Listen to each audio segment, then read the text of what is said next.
Hi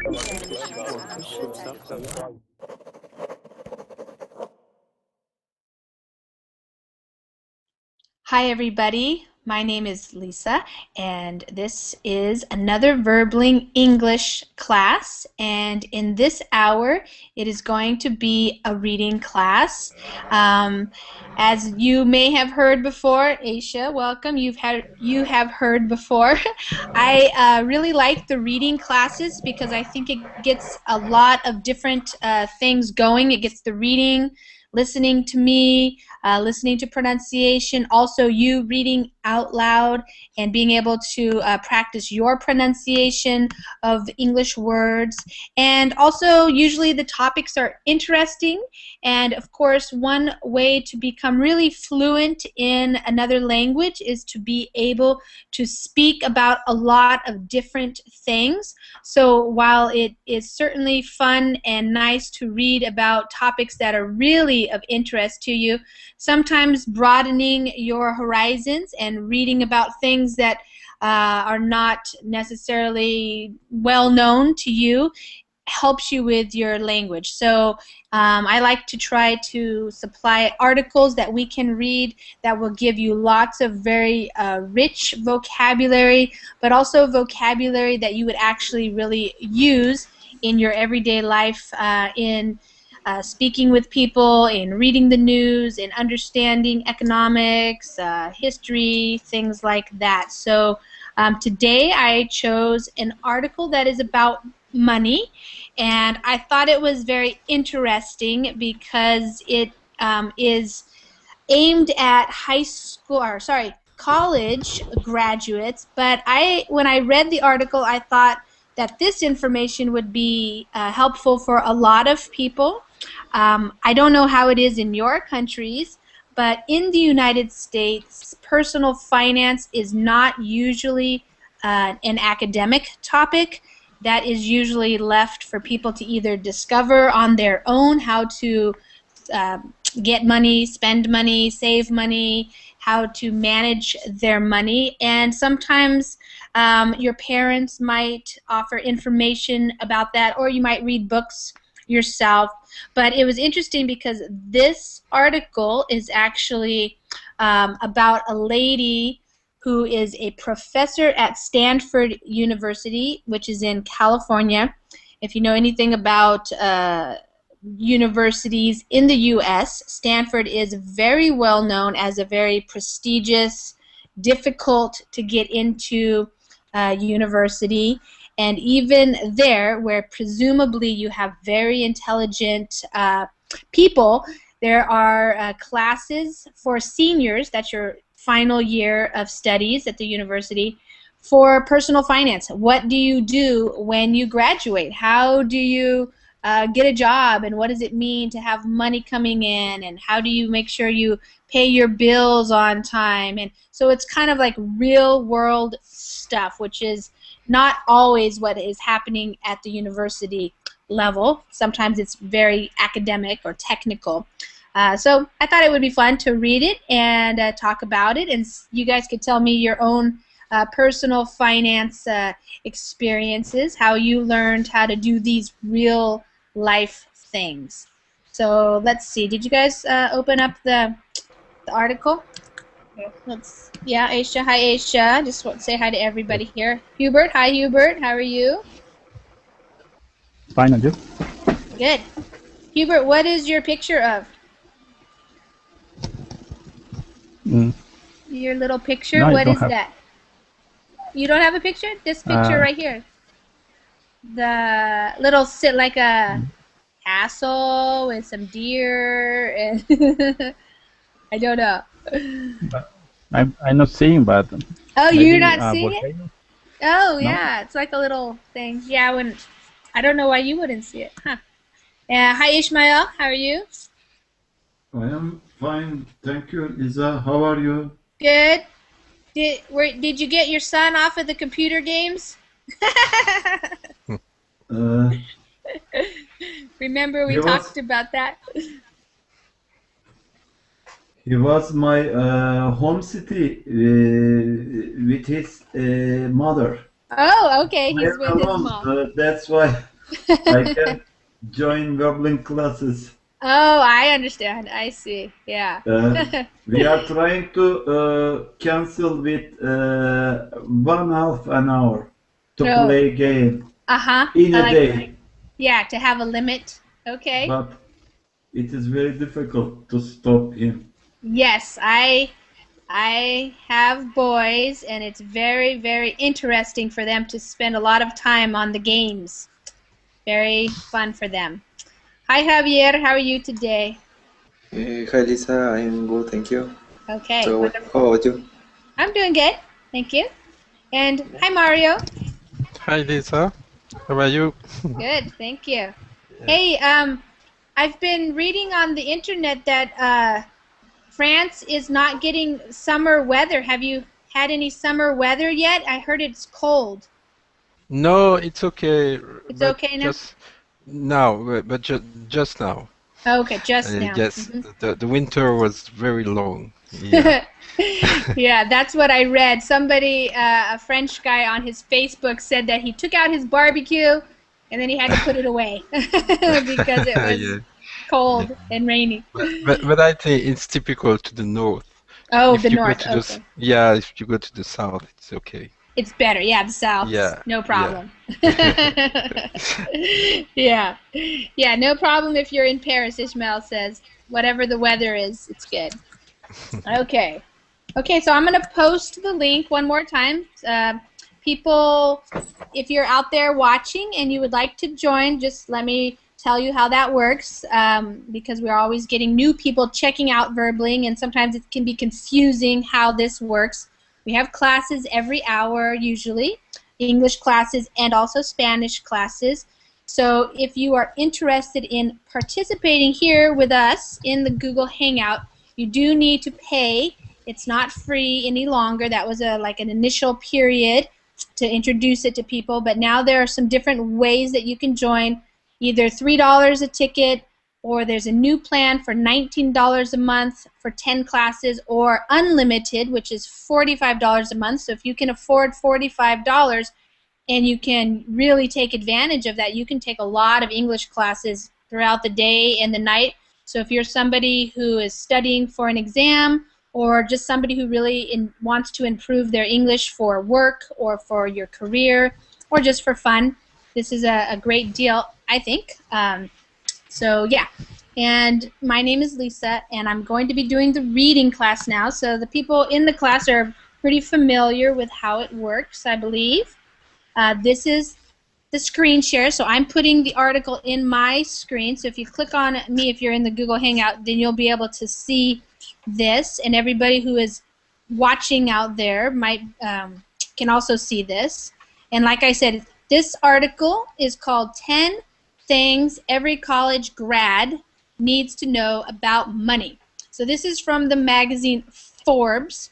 Forbes is a business magazine in the United States. It writes, or there are articles about all things related to business, money, business finances, personal finances, companies, startups, corporations, government policies that are affecting the economy. So if you have any interest, or you just really want to learn some good economic terms in English, that's a good magazine to look at. I just wrote it in the chat. When I write it, it mutes me. So even though I'm sometimes talking, you can't hear me. Forbes.com is where I get some of the articles. And so they're pretty interesting. Also with pictures and things that can help you understand if your level is not as high as the magazine is. So, whoa, look who just joined us. It's Tan.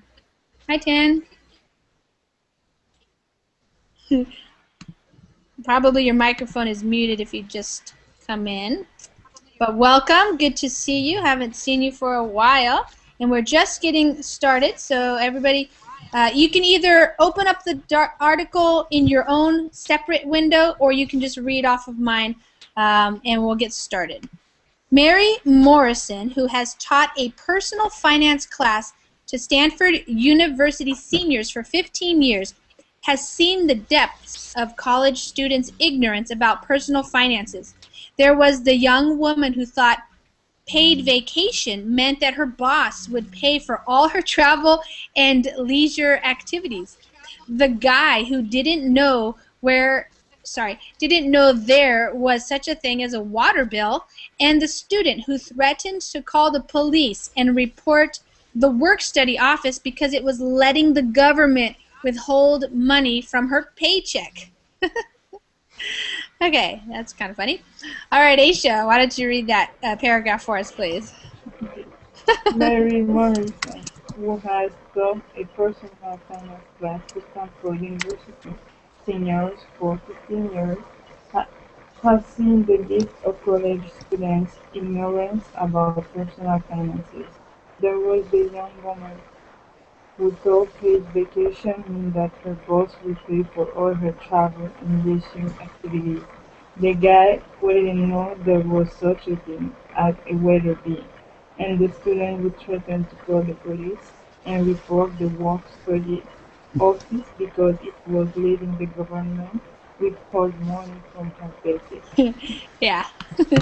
So this is the professor, her name, Mary Morrison, and she's teaching this class for seniors, like I said, their final year of college, and she can't really believe, it sounds like, what here they describe as the depths of college students' ignorance. So how ignorant they really are, how deep it goes.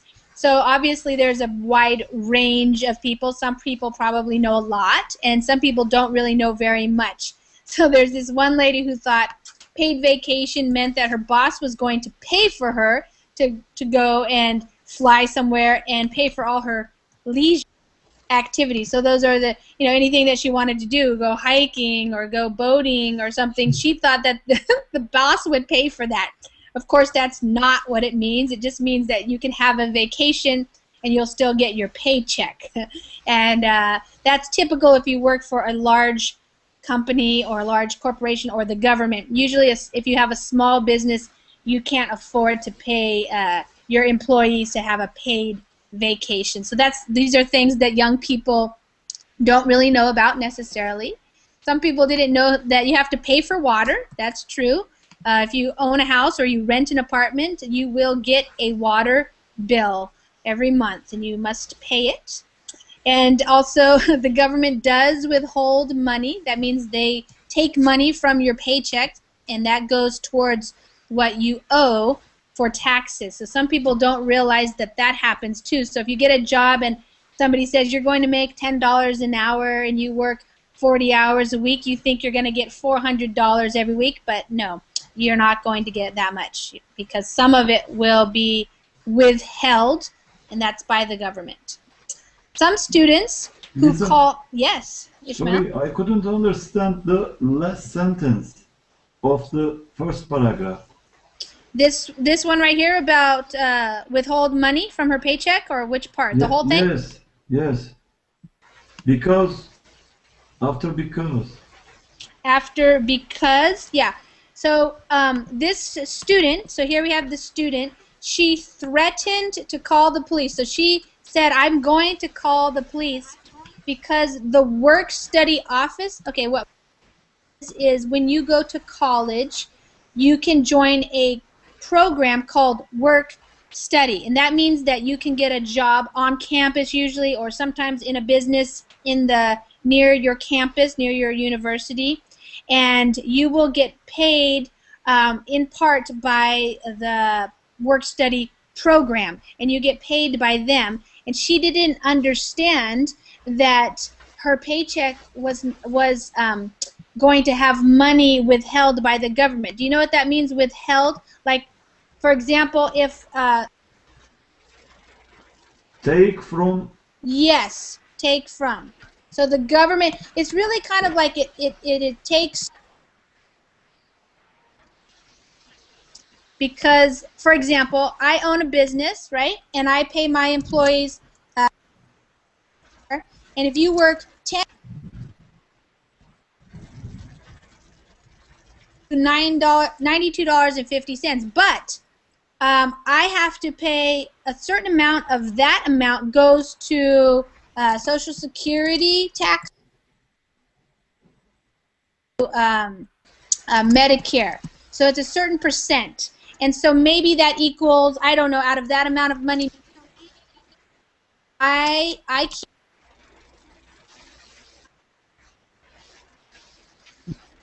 money to the government to pay for you. And I give you $92 minus $92.50. You get the amount that's after that. Does that make sense?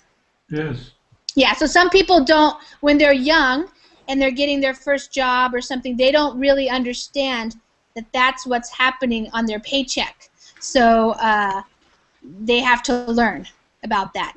So that's one of the things that they learn. So the government, the U.S. government, holds money from your paycheck. So your employer does not give you all the money you make. They give some of it to the government. Now later in April, when you file your taxes, you might get some of that money back if you overpaid. But that's what it's for. It's for taxes. Even if you have a small business by yourself, like you have a coffee shop, you can still pay tax.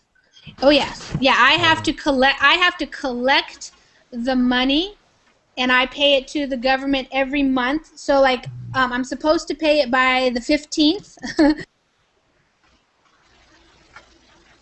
So by the 15th of every month, I have to go to my QuickBooks, which is what I use for my accounting, my bookkeeping, and I have to go in there and I just make, it does it automatically for me because I've been entering in everybody's hours that they worked, and I already have it set up, the percentage and everything, and it gives me a certain amount. So depending on how many hours people worked, I send a check. Actually, I make a deposit from my bank, goes directly to the government, and I just have to file the report online. So maybe, thousand. Just depends on how much business we do.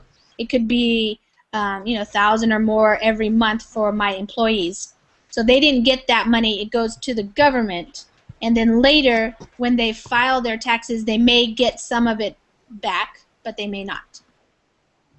Does that make sense? Yeah.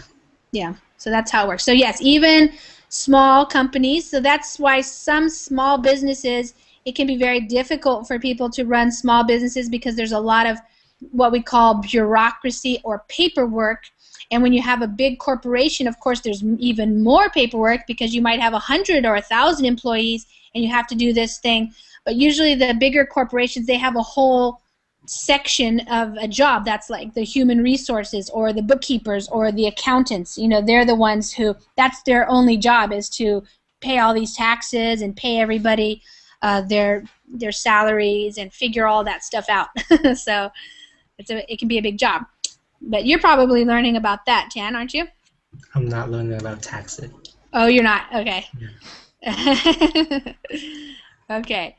All right. Some students who call Morrison the reality check lady have suggested she write a book detailing everything you need to know about money when you get out of college. She hasn't done that, partly because she is busy in her job as Director of Funds Management in Stanford's Financial Aid Office.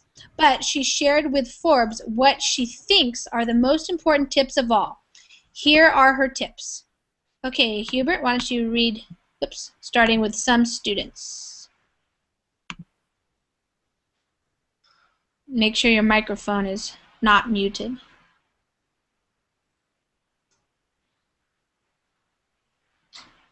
Hubert? Is your microphone muted because I can't hear you if you're reading?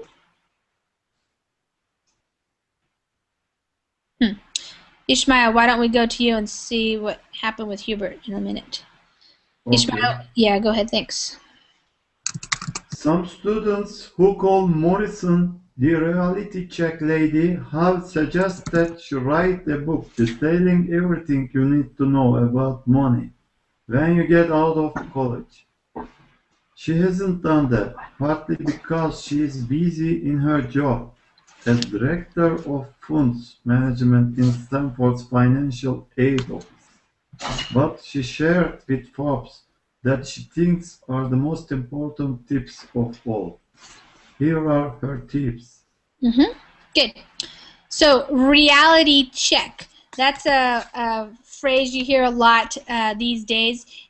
You might hear somebody say, let's get a reality check here, people.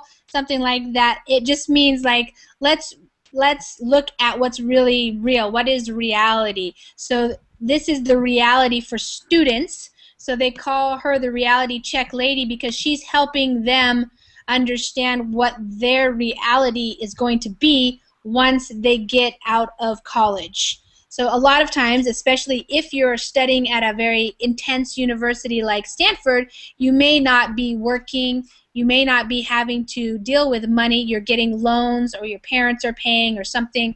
But the reality check is once you're out of school, it's going to be on you to start making money and paying off your loans and, living an independent life. So they want her to write a book detailing, that just means writing down everything that she knows, all the details. But she can't do that because she's busy in her job. And this part, one of the reasons why, or partly why she can't do it, is because she's just very busy. She's in the funds management. Funds here refers to the amount of money that is available. So every university in the United States has a financial aid office. This is an office where you would go if you need help being able to afford to go to college. You would get some kind of financial aid, maybe like a loan or a grant or a scholarship or something, and she manages all that money. So there's a certain amount of money that's available. She's the director of how that money gets used, and she also teaches this class. So here are her tips. Let's see what she has to say. Don't make career decisions based on dollar amounts. Think big picture. If you're offered X dollars in New York City, it's not the same as the same amount in Kansas City. You have to evaluate what you want out of your career and what the benefits are of those decisions, says Morrison. When evaluating job offers, know the difference between benefits and perks. You might think it's cool to be able to throw a frisbee down the hall, but what's that compared with dental insurance, she asks. Okay. Hubert, did you get your microphone working? Are you there? Maybe you had to leave your computer for a minute. Okay, Javier, why don't you read that paragraph for us? Okay. Don't make career decisions based on dollar amount. Think big picture. If you're offered X dollars in New York City, it's not the same as the same amount in Kansas City. You have to evaluate what you want out of your career and what the benefits are of those decisions, say Morrison. When evaluating job offers, know the difference between benefits and perks. You might think it's cool to be able to throw a frisbee down the hall, but what's that compared with dental insurance? She asks. So that's a good point. So two points here basically is, the big picture is that your money goes farther in different places. So you probably know that New York City, for example, is a very expensive place to live. So even, let's say you're going to make $100,000, if you're going to live in New York City, that might be just enough to pay for an apartment, to pay for having a car, and all of your expenses. But if you got that same amount of money in Kansas City, but you might also only need $50,000 a year in Kansas City, or even less. So your money, it depends on where you live, if it's going to be a good salary or not. That's probably the same in your country. Some areas are very much more expensive to live than others. And so you have to evaluate, you have to decide, make a decision, look at all the whole big picture. How much it's going to cost to live, what you're going to be able to do with your money in that area. And also knowing the difference. Okay, so here's two important words when talking about jobs. benefits and perks. So a benefit is something that is really valuable. So that would be something like she's saying is dental insurance. If your company is going to offer you dental insurance, health insurance, paid vacation, sick leave, time off, things like that, maybe a company car, those are benefits. They have real value because otherwise you would have to pay for them after you get paid. But if your company pays for them, then that really is a benefit. But a perk is just something like fun about your job. So companies, a lot of technology companies, they're kind of famous or popular for having lots of perks.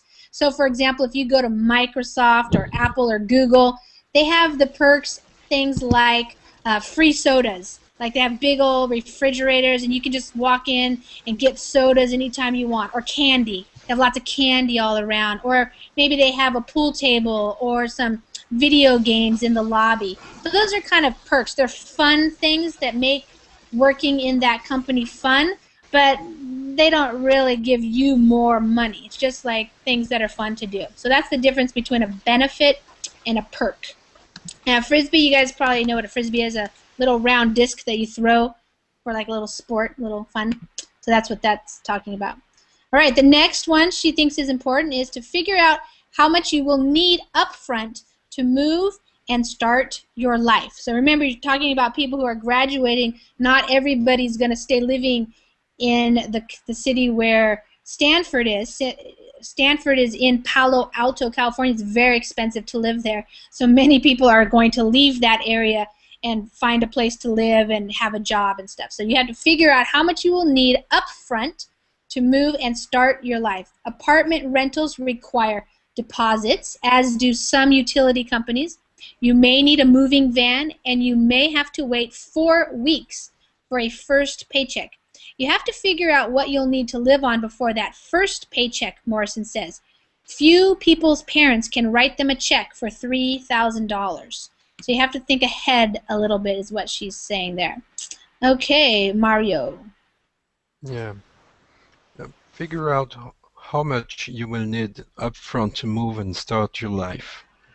Apartment rentals require deposits, as do some utilities companies. You may need a moving van, and you may have to wait 4 weeks for first paycheck. You have to figure out what you'll need to live on before that first paycheck. Morrison says, few people's parents can write them a check for $3,000. Yeah. So these are just things that you have to think about that a lot of young people don't realize because maybe their parents have been paying for everything or something. You have to put a deposit down a lot of times. In the United States, if you go to rent an apartment, a lot of times they want first and last month's rent plus a cleaning deposit. So right there, depending on how much your rent is, could be a couple of thousands of dollars right there. Also, your utility company, like if it's the first time you're getting electricity or gas or something like that, they might want you to put down $100 or $200 as a deposit just in case you don't pay your bill. And you also, if you have a job, that's great, but you might have to wait to get paid for your first paycheck. A lot of times, you know, free jobs, you only get paid once a month. If you work at like my coffee shop, you get paid every 2 weeks. But at a bigger job where you're getting more money per month, you only get paid at the very end of the month usually, so you have to wait. Let's see, anything else there? First paycheck. Yes, to live on. This is a here. You always have to figure out how much money you need to live on. That means how much money do you need to pay your expenses, to pay your bills. That's what it means to live on. All right, know what your take-home pay is. It's not as much as you think. This starts with filling out your W-4 tax withholding form correctly and getting the right amount of tax taken out of your paycheck. You can't start fashioning a budget without knowing what you have to work with. A paycheck and the dollars into your hand are not the same thing, Morrison says. You and the married guy next door with 3 kids will not get the same check for the same salary. Okay, Tim? Know what your take-home pay is. It's not as much as you think. Just start with filling out your W-4 tax withholding form correctly and getting the right amount of tax taken out of your paycheck. You can't start fashioning a budget without knowing what you have to work with. A paycheck and the dollars into your hand are not the same thing, Morrison says. You and the married guy next door with 3 kids will not get the same check for the same salary. Right. So you probably, in your countries, probably have something similar. If your government takes taxes out or withholds it says, from your paycheck. And this starts with, you have to fill out a W-4 tax form. And that is a piece of paper where you have to just write your name and your address, your social security numbers, and you also have to tell what your deductions are. So, for example, if it's just you might just have 1 is the number that you put, and that tells the government what percentage to withhold. It tells me, basically, what I'm supposed to take out of your check. But if you have, for example, this example here is if a guy is married and he has 3 kids, then a different deduction, a different number. Maybe he has 4 or 5 or something. That means I'm taking more money out of his check every month when I pay him because he needs to pay more in taxes, and he'll maybe get back more money later, but at the beginning taking more out. So the words here that you may not know, fashioning, you can't start fashioning a budget. That means just making a budget, planning a budget. Your budget is how you are going to spend your money. What's your plan for your money? You know how much comes in, how is it going to go out? And so you have to make up a budget, presumably. A lot of people don't do that, but that's one idea.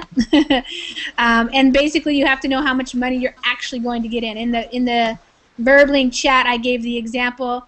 For example, if your salary is $3,000, what you actually get on your paycheck might only be $2,500, for example. So it really depends. So be realistic about your expenses and essentials. Some students have lived in an apartment before, but after college, it's not a big party and eating your roommate's food late at night, Morrison says. Rather, it's time to grapple with expenses like transportation, healthcare, food, entertainment, and incidentals. Plan everything. Many students expect to live on $50 a week for food, so Morrison brings to class an unappetizing selection of $50 worth of groceries to show them what that money will buy. You will not live on rice and beans. You will go to the deli. You will buy coffee, she says. You don't have to deprive yourself.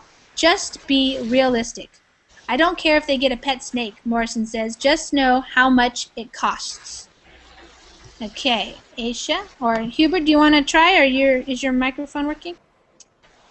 Can you hear me? Yes, I can. Good. Yes, I had a problem with my microphone. Okay, yeah, it's working now. Great. Okay, be realistic about your expenses and essentials. Some students have lived in an apartment before, but after college, it's not a big party. And eating your roommate's food late at night, Morrison says. Rather, it's time to grapple with expenses like transportation, healthcare, food, entertainment, and incidentals. Plan everything. Many students expect to live on $50 a week for food. So Morrison brings to class an unappetizing selection of 50 worth of groceries to show them what the money will buy. You will not live on rice and beans. You will go to the deli, you will buy coffee, she says. You don't have to deprive yourself, just be realistic. I don't care if they get a pet snake, Morrison says. just know how much it costs. Mm-hmm. So she's a very practical person. So she's talking about being realistic about your expenses and essentials. So your essentials are you need. A lot of times when students are living in an apartment, when they are going to school, it's kind of like a big party. Maybe your parents are taking care of it or somebody else, and you just eat. You eat your food. You might eat your friend's food. It's kind of very random, and maybe you don't understand how much you're actually spending. But when you actually have to pay your own bills, that's when it's time to grapple. Grapple means you have to deal with. You have to actually take some time to understand what your expenses are. You might have to take public transportation. You might have to own a car or a motorcycle, gas, insurance, all those types of things. You might have to have healthcare insurance, or maybe if you have to go to the doctor or you need vitamins, things like that. Maybe you want to get a massage. Those are things you might want to pay for. Your food, what kind of food are you going to eat? Your entertainment would include things like movies, books, going out with your friends, and incidentals. That might be a new word for you. If something is an incidental, it's just things that come up. So, you need to buy new toothpaste and shampoo, and, maybe you need to buy something to wash your dishes, like soap, things like that a lot of young people don't think about because they're very used to their parents taking care of all of that. And when they live on their own, these incidentals can really add up. All the different little things you need in your apartment or place where you're living. So she encourages them to plan everything and to know what to expect. Unappetizing means it doesn't look very good. So she brings in like a bag full of food that she spent $50 on. So that's a $50 worth of groceries or of food. Groceries is the food. And so she tells them, you're not going to want to live just on rice and beans. Rice and beans is pretty cheap to live, but you're going to go to the deli. That's where you buy sandwiches and things. Probably going to go to a coffee shop and get coffee or tea. So you have to be realistic. She doesn't want you to deprive yourself. That means when you don't let yourself have things you really want because you're trying to be very frugal or very cheap. But you just have to know whether or not you can afford it. So that's what her thing is. Understand cash flow. Find out not only exactly how much you'll be paid, but also precisely when and when your bills will arrive. Keep an emergency account. Bad things happen, and they will happen to you. You'll be sick. You'll be hurt. Life will happen to you the same way it does to everyone else, Morrison says. Be prepared mentally and financially for this reality. Okay, Aisha? Understand cash flow. Find out not only exactly how much you will be paid, but also precisely when your bills will arrive. Keep an emergency account. Bad things happen, and they will happen to you. You will be sick, you will be hurt. Life will happen to you the same way it does to everyone else. Morrison said. Be prepared, mentally and financially, for this reality. Mm-hmm. So in business and in personal finances, we talk a lot about cash flow. That just means how much money do you really have available right now, not on credit cards or go to get a loan or ask your parents for money or something, but what is your actual cash flow? And in order to know what that is, you have to know when you're getting your paycheck precisely, exactly. Like, are you getting it on the 15th? Are you getting it on the 30th or the last Friday of every month or the first of every month? And then you have to know, when do your bills arrive? When do you get them, and when do you have to pay them by, so that you know how much money you need at that time, so you don't go spend it all before your bills get there. And of course, an emergency account's a very practical thing. She's just saying be prepared, so that means to make sure you have enough money in case something happens, and also mentally, in your mind, know that this is going to happen, so you don't freak out or have a panic attack or something like that if something happens and you need to pay, you know, $500. Maybe you had to go see the doctor and you had to get a shot or something like that, or, you know, something happened, you broke your foot when you were playing soccer. You know, those things can happen, so be prepared. Know when to use a debit card or a credit card. I think students should have credit cards. Morrison says they are safer from theft than debit cards, and paying off a credit card every month will help a young person build a credit history and hopefully a good credit score. However, for routine purchases like going out to eat, buying gasoline, or going to a movie, students should use a debit card, she advises. It will protect them from the typical, "I spent how much this month?" experience. Credit cards should be for major, hopefully planned, significant purchases. Okay. Ismail? Yes. Know when to use a debit card or credit card. I think students should have credit cards, Morrison says. They are safer from theft than debit cards, and paying off a credit card every month will help a young person build a credit history and hopefully a good credit score. However, for routine purchases like going out to eat, buying gasoline, or going to a movie, students should use a debit card, she advises. It will protect them from the typical "I spent how much this month" experience. Credit cards should be for major, hopefully planned, significant purchases. Good. So yeah, some people are against credit cards because you can spend too much money and not have the money to pay for it, but she thinks it's a good idea.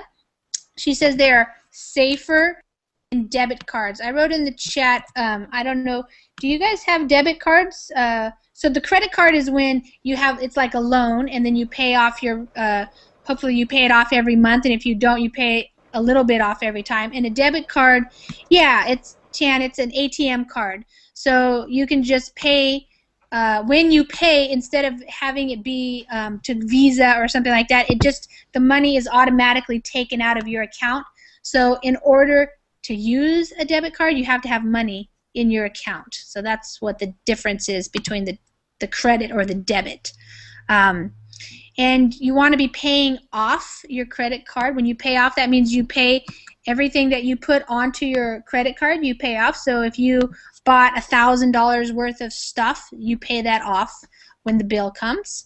That helps you build a credit history. Here in the United States, whenever you want to take out a loan, for example, if you want to buy a car or a house or start a business or something, they're going to look at your credit history, and that's based on how many loans or how many credit cards you've had in the past, and where you did you pay your bills on time, and that type of thing.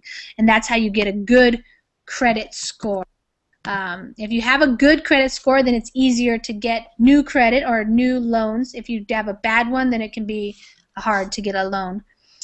For routine purchases, routine means the things you buy every day, the routine day-to-day things that you buy. Yeah, so she advises that. That's what her advice is. She just tells the students, because you don't want to have this experience where you look at your bill and you say, "Oh my gosh, what? How much did I spend this month?" And you can't remember all the things you spent it on. So, and hopefully the things that you do buy with your credit card planned, so you know ahead of time. And there's significant purchases. A new computer, you know you're going to buy a new computer, so you just put it on your credit card, and then you'll pay for it next month. Also, get renter's insurance. Look carefully at the insurance options provided by your employer. For example, everyone needs workers' compensation insurance. Never drive with minimum liability auto insurance. Financially protect yourself from a roommate who might run off to Puerto Rico, as Morrison puts it, with a security deposit or legal agreement.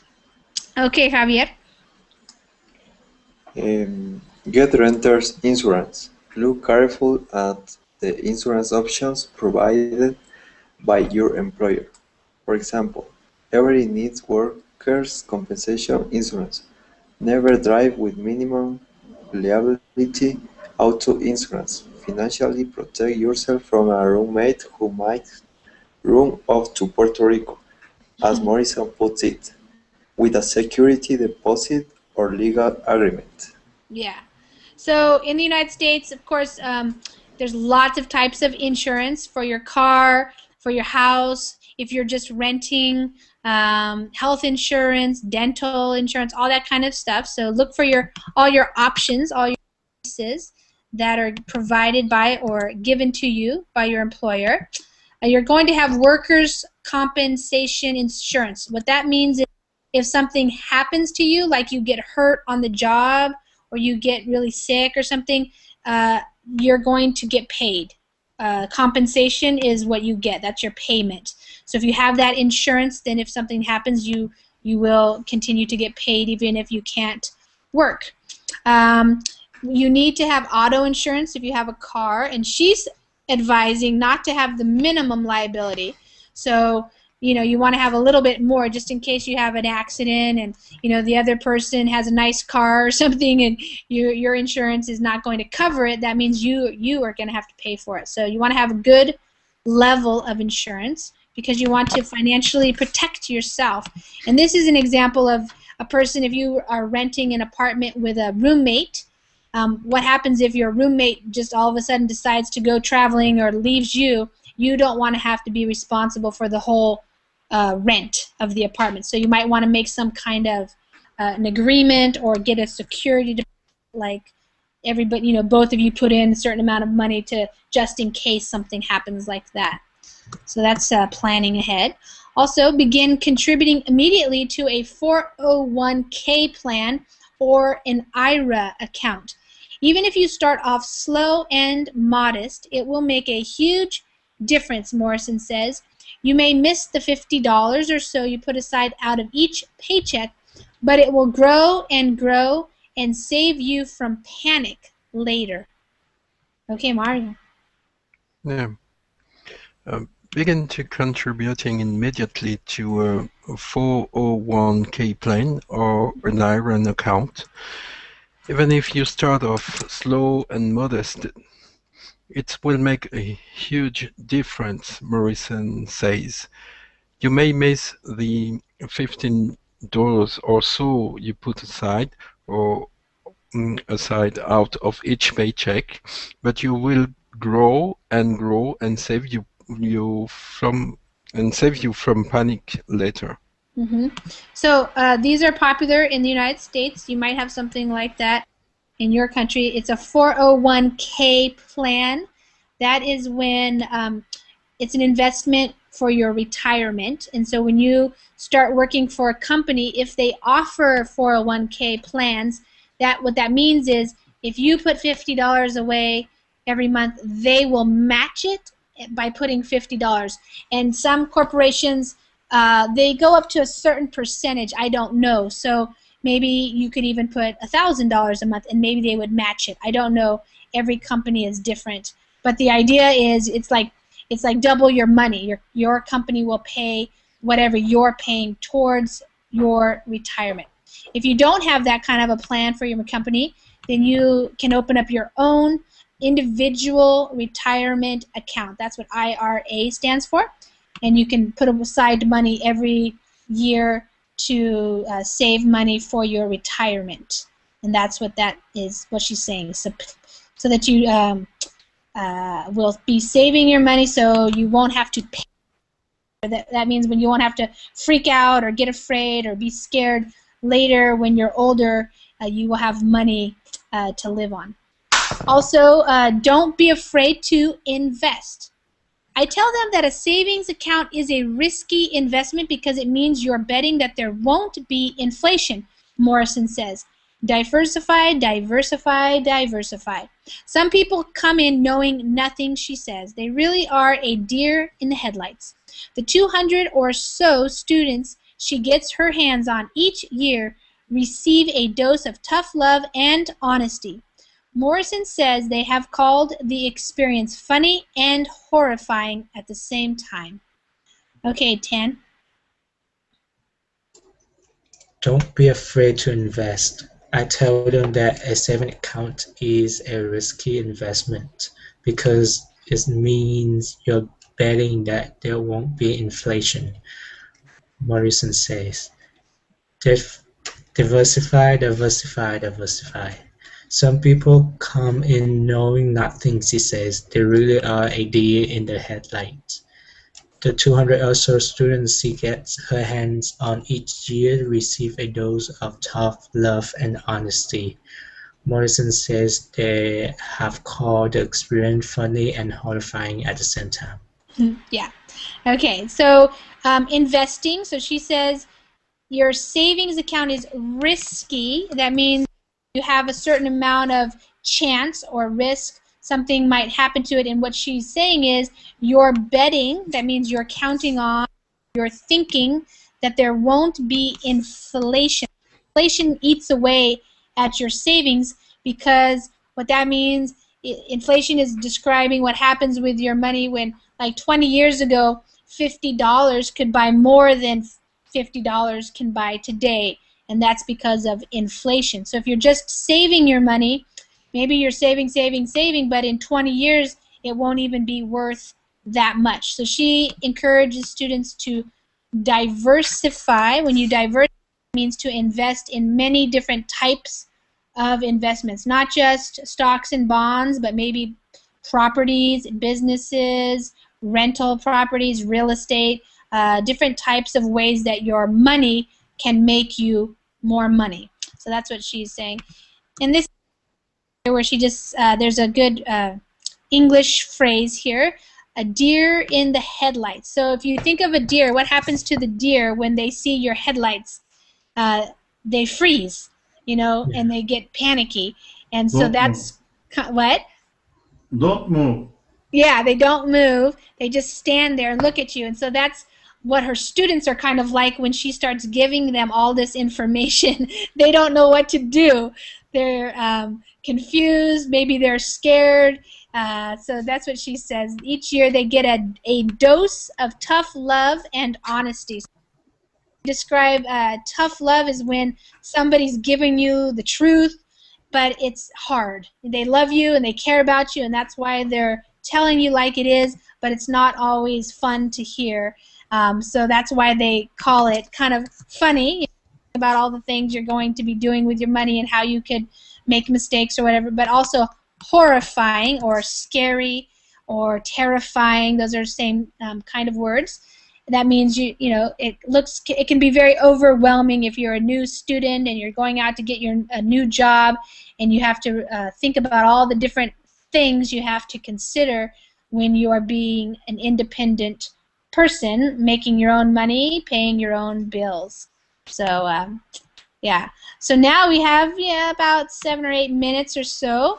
I'm wondering what you guys thought of the article, and how did you learn how to manage your personal finances? I know, for example, Mario, you have a job and you have some kids, so you've been doing this for a while. Mm-hmm. How was it for you when you first started out in your life as an adult? The first time was very difficult because I didn't have a good salary at the time, and it was pretty hard to raise my little family at the time. And it was very difficult because I was very young, Yeah. because I started in a very very early time in my life. I get married. I was 19, Oh, wow. I think. Wow, Yeah, 19. so yeah, and yes, that was weird because that was the first time I wasn't about with my mother, and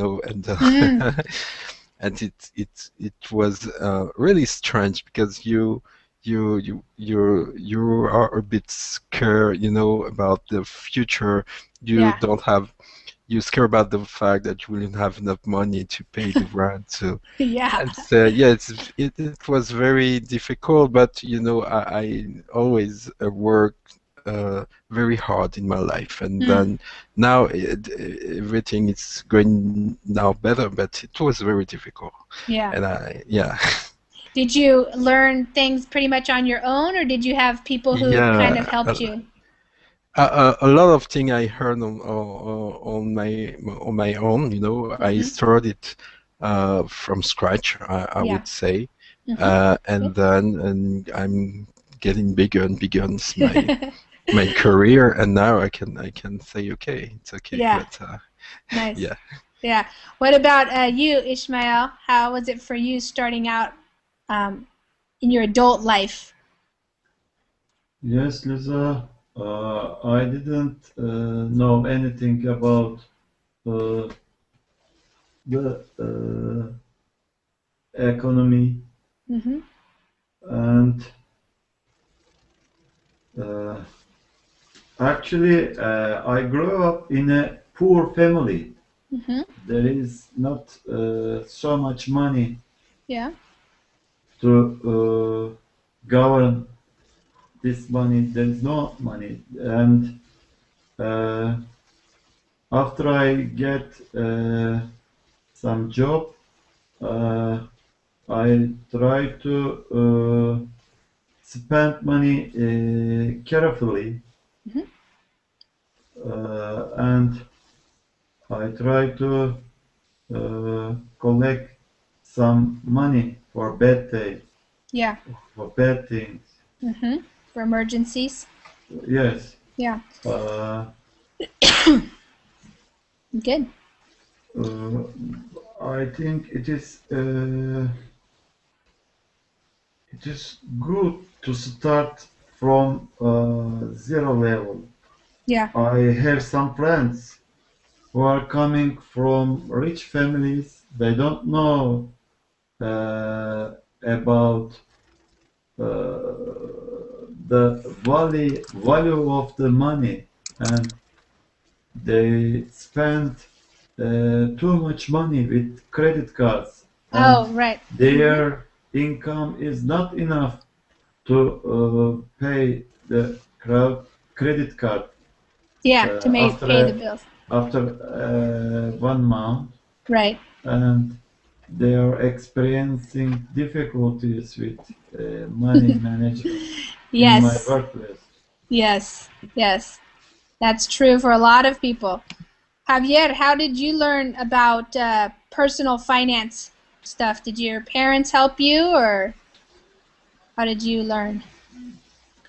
About personal finance, I learned, I think, 6 months ago, because 6 months ago I started to work. I am not working right now because I stopped my work. Yeah. My job.